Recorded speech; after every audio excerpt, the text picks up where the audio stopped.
এই আমি গুলো ভালো করে যে কার্টুন মার্টুন ভালো করে কথাবার্তা কও যে কার্টুন কোনটা এই কহিল ভাই কার্টুন কার দোকানে বানাইতেছো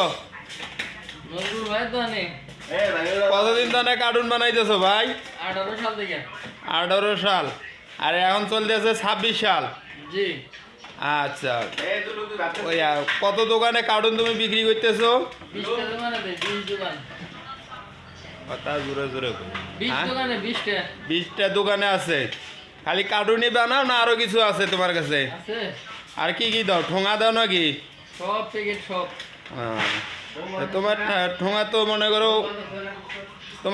তো মনে করো ভালোই সব দোকানেই দেখতেছি বুঝছো অবশ্যই অবশ্যই হ্যাঁ তাই তুমি ভালো করে আরো ঠোঙা বানায়ো তাহলে মানুষ দেখে আরো জন ভালো গায় তোমার বুঝছো